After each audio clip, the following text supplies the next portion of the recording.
Well, The Ascent is an isometric action RPG set in a cyberpunk and bleak future, where corporations are dominant and life seems fairly meaningless. I was looking forward to this one, but the sheen quickly fell away, and I really didn't enjoy my time with this game at all.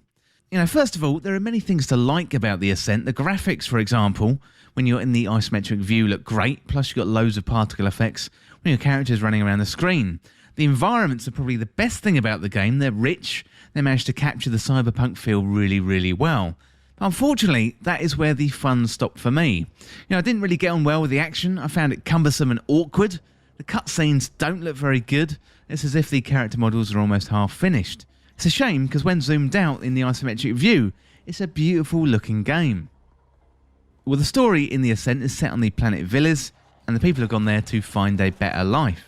Now, unfortunately for everyone who arrives there, you get riddled with so much debt, it's probably going to take you a whole life to pay it off. And huge corporations like the one that employs you, called the Ascent Group, own everything in sight. And you have to spend your days working as a labourer, taking up part-time jobs to pay off the debt.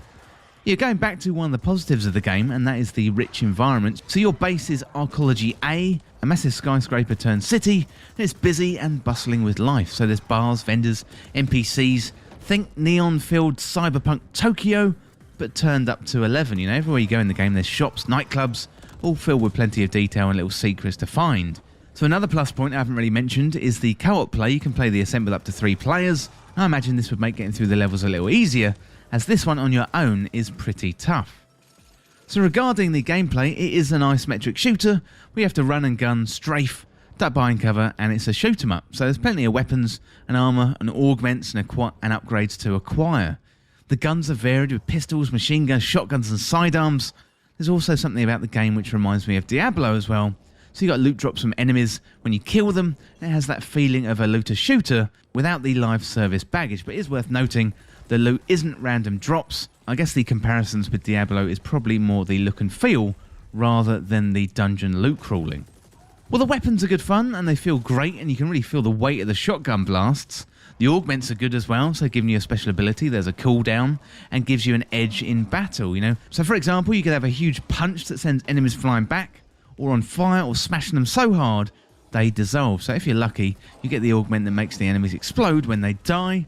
But you have to get used to the cover system in the game, because there's going to be waves and waves of enemies coming at you, and you're going to need some rest, and you need to avoid the bullets, otherwise enemies are going to make quick work of you. So if you get into cover, you can raise your gun out of cover and shoot, as well as the cover system you can dodge roll too, meaning you've got a few tools to evade and hide from danger.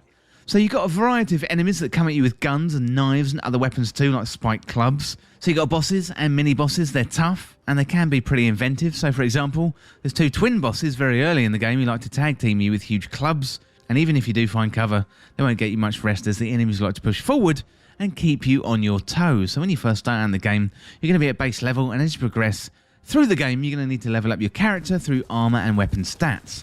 This is going to be crucial to taking on enemies in later levels, otherwise you're simply going to get creamed. Primarily, the game is a shooter, but there's also some moments where you get to explore the environments, taking in the scenery, or checking out the local shops. So the shooting and the battling mechanics didn't really click for me, but the exploration and the dialogue were really much more satisfying. The Ascent definitely isn't a walk in the park, so part of this is to make sure you're leveling up as you go. But the game isn't very clear about this until you go steaming into an encounter and get absolutely taken down by the enemies. Unfortunately, the side quests aren't as engaging as the main story, and because I didn't find the main story engaging, I left feeling quite flat and not motivated to pick up the controls again shortly after I put them down. So there is a lot going for the Ascent on paper. However, it's a game that I simply didn't click with and found it a chore to play rather than something I look forward to. So I didn't like the combat. The feel wasn't there for me, and having recently played through something like Death's Door, which is a comparable isometric action game that definitely has the right feel, the Ascent just didn't engage me enough to keep wanting to come back. So I found myself more frustrated than not.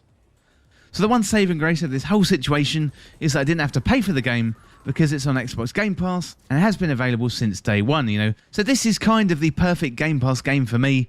It's not to my taste, but that doesn't mean you won't like it. So I definitely think it's worth trying out this kind of thing. You might get hooked on the next indie hit. Unfortunately for the Ascent, it wasn't for me, and to be honest, I can't really recommend this game at all. So the game was developed by Neon Giant, it's published by Curve Digital, it's out on Xbox One, Xbox Series S and X and PC, It was originally released on the 29th of July 2021.